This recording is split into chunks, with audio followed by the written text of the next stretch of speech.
और बड़ी खबर यही है कि छोचेन खोला और पुरेपू सांगपो नदी के संगम पर बनी झील जो है वो फट गई है। चीन में छोचेन खोला और पुरेपू सांगपो नदी के संगम पर झील है और रसुआ के सीडीओ नरेंद्र परियार ने यह जानकारी दी। चीनी पक्ष से झील फटने की जानकारी मिली है। नेपाल की ओर से तेजी से आ रहा है पानी।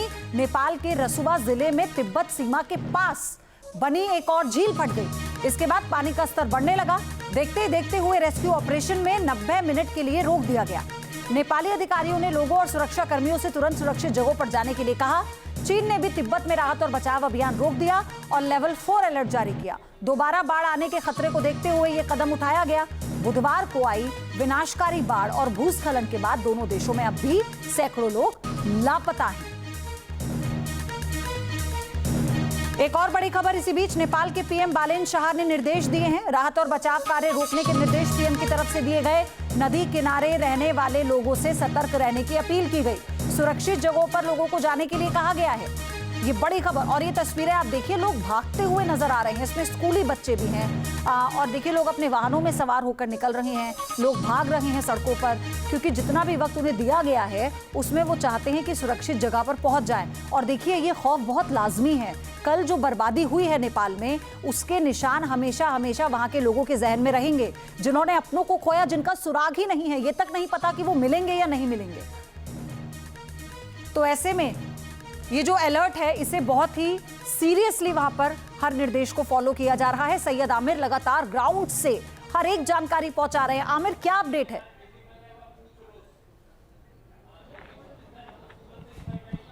बिल्कुल है, स्टार्ट।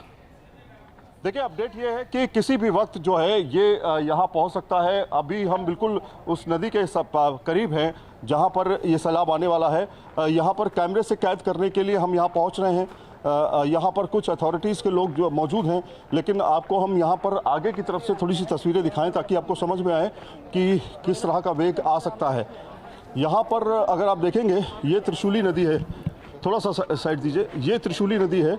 ये जो आप तस्वीरें देख रहे हैं, हम लोग ऊंचाई पर हैं और 100 फीट जो है, 100 फीट 200 मीटर के दूर हम लोग को बोला गया है खड़े होने के लिए। और ये वो त्रिशूली नदी है जहाँ पर आने की बात की जा रही है। तो यहाँ से आप देखिए करीब 300 मीटर की दूरी है। यहाँ से 200 मीटर हम लोग नीचे से ऊपर की तरफ आ चुके हैं। जो उसकी ऊंचाई है वो करीब 15 फीट से 20 फीट के बीच में बताई जा रही है। और ऐसा कहा जा रहा है कि 15 से 20 फीट है। तो 15 से 20 फीट अगर होगा तो जाहिर तौर पर ज़्यादा ऊंचाई नहीं, ये पेड़ के आसपास से होते हुए गुजर जाएगा, यानी कि जो घर हैं उनको ज़्यादा इम्पैक्ट नहीं होगा। लेकिन अगर उससे ज़्यादा तेज़ हुआ तो ये आसपास के जो मकान हैं, ये जो आप बिल्डिंग देख रहे हैं, इससे छूते हुए निकलेगा। तो ये अभी सिचुएशन है, लेकिन देखना ये होगा, थोड़ी ही देर बाद क्लियर हो जाएगा कि अभी की सिचुएशन जो है, जो बताई जा रही है, वो एक्चुअल में ग्राउंड पे है या नहीं है। लोगों को सुरक्षित कर दिया गया है। लोगों से कहा गया है कि आप ऊंचाई पे रहिए, नीचे नहीं जाने की ज़रूरत है। जो तय सीमा है वो 200 मीटर की है। 200 मीटर से ज़्यादा हम लोग ऊपर की तरफ आ गए हैं ताकि सुरक्षित रहें हम खुद, और आपको तस्वीरें भी दिखा सकें। जी हाँ बिल्कुल। और ये जो हेलीकॉप्टर की आवाज़ है, उसकी गर्जना हम सुन सकते हैं, गड़गड़ाहट सुन सकते हैं, जो अलर्ट जारी किया जा रहा है आमिर। लेकिन वहाँ पर अभी ये कैसे सुनिश्चित होगा आमिर कि वो वक्त करीब आ गया है जब सैलाब अपने प्रचंड रूप में होगा?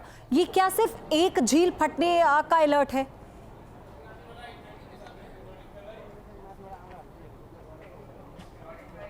देखिए, अभी कुछ कहा नहीं जा सकता कि कितना समय लगेगा, लेकिन ये है कि जब अथॉरिटीज़ कह रही हैं कि 15 से 20 मिनट लगेंगे, तो मेरे ख्याल से उससे ज़्यादा वक्त लगना नहीं चाहिए, क्योंकि उनका कम्युनिकेशन लगातार हो रहा है। और जो कम्युनिकेशन हो रहा है वो हेलीकॉप्टर के ज़रिए जो इंफॉर्मेशन मिल रही है, उसके ज़रिए जो है इंफॉर्मेशन उन तक पहुंच पा रही है। मैं पीछे इसलिए देख रहा हूं ताकि मैं देख सकूं कि क्या कोई, क्योंकि बीच में सारे पेड़ हैं, इससे पता नहीं चलेगा आपको कि कितनी तेज़ तूफान या बवंडर आया और सब बहा के ले गया। तो अभी जो है ये झील जो फटी थी उसको पहुँचने में यहाँ पर 35 मिनट का समय था।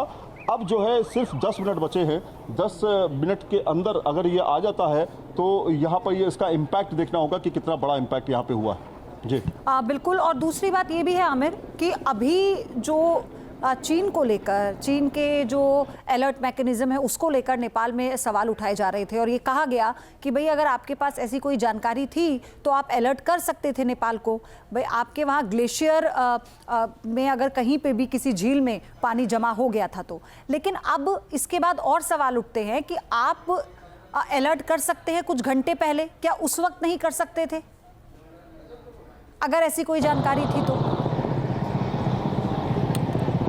बिल्कुल समय था, अच्छा खासा समय था। देखिए पयुदीप, समय था, बिल्कुल समय था और अच्छा खासा समय था अलर्ट जारी करने का। एक दिन पहले ये सूचना मिल चुकी थी कि इस तरह की सिचुएशन बन रही है, कभी भी वो फट सकती है और उसके ऊपर नज़र भी रखी जा रही थी।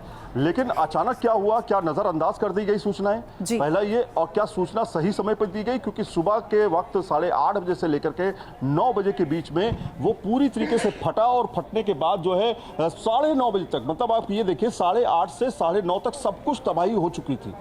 मतलब ये 150 किलोमीटर की दूरी का बता रहा हूं मैं आपको। 180 किलोमीटर है रसुआ, जो यहाँ अगर आप देखें तो नेपाल में रसुआ की दूरी जो हमारे से है वो 120 किलोमीटर है और काठमांडू से 180 किलोमीटर है। तो आप सोचिए कि वेग कितनी तेज था, कितनी गति थी उसमें कि केवल 1 घंटे के अंदर सब कुछ तबाह हो गया।